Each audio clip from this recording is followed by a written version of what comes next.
Ranji trophy 2024 किपरि रहितिला ओडिशार प्रदर्शन आसंतु नजर पकाइबा।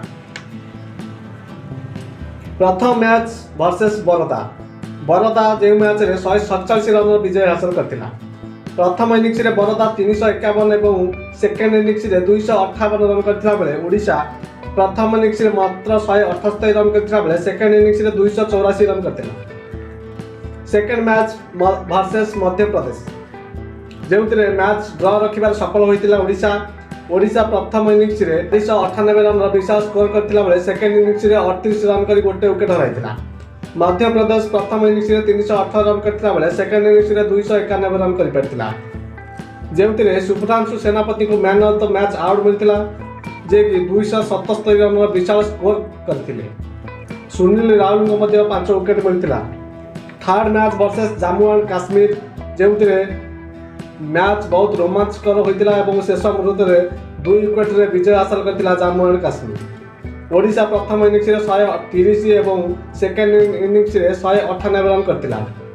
जम्मू काश्मीर प्रथम इनिंग्स रे 180 एवं द्वितीय इनिंग्स रे 149 रन करिबार सफल होइतिला। उभय इनिंग्स रे राजेश महांती को 5-5 विकेट मिलितिला। Fourth match versus Himachal Pradesh जेउतिरे ओडिशा प्रथम थर विजय हासिल करथिला। 238 रन रे विजय हासिल करथिला ओडिशा।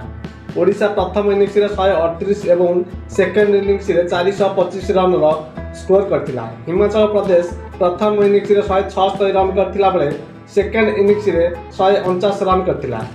जेउतिरे संदीप पटनायक को man of the match award मिलथिला। 150 स्कोर करथिले गोटे सेकेंड इनिंग्स रे Sandeep Pattanaik. Fifth match versus Puducherry जो मैच को ड्र रखिथिला ओडिशा जोटा कि होम ग्राउंड कटक रे खेल जाउथिला। आशा कर जाउथिला ओडिशा भल प्रदर्शन करिवो हेले मैच ड्र हे रखि पारथिला ओडिशा। ओडिशा प्रथम इनिंग्स रे 300 स्कोर करथिला बेले द्वितीय इनिंग्स रे 201 रन करथिला। पंडुचेरी प्रथम इनिंग्स रे 284 करथिला बेले सेकेंड इनिंग्स रे 175 रन करथिला। सिक्स्थ मैच वर्सेस उत्तराखंड जेउतिरे 162 रन हारिथिला ओडिशा। उत्तराखंड प्रथमे 322 स्कोर करथिला बेले सेकेंड इनिंग्स रे 203। ओडिशा प्रथम इनिंग्स रे 169 रन करथिला बेले सेकेंड इनिंग्स रे 214 रन ही करि परथिले। सेवेंथ मैच शेष मैच वर्सेस दिल्ली जेउतिरे दिल्ली को 7 विकेट रे विजय हासिल करथिला दिल्ली।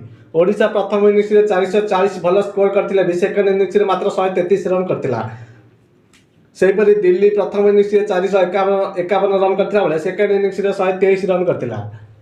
यही मैच रे सुब्रांशु सेनापति 111 रन स्कोर करथिला बेले विप्लव सामंतराय मध्ये 110 रन 110 रन भल स्कोर करथिले।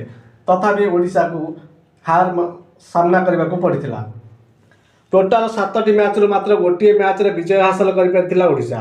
2टी मैच ड्र रखिथिला एवं 4टी हार सहित टोटाल 12 पॉइंट सहित पॉइंट टेबुल रो सबुठारु तळे रहिछि ओडिशा। हैदराबाद सबुठारु 7टी मैच रु 7टी विजय हासिल करी 46 पॉइंट सहित नंबर 1 रे रहिछि। दर्शक बंधु रिपोर्ट केमि लाउछि कमेंट बॉक्स रे जरूर जणाइबे। चैनल को लाइक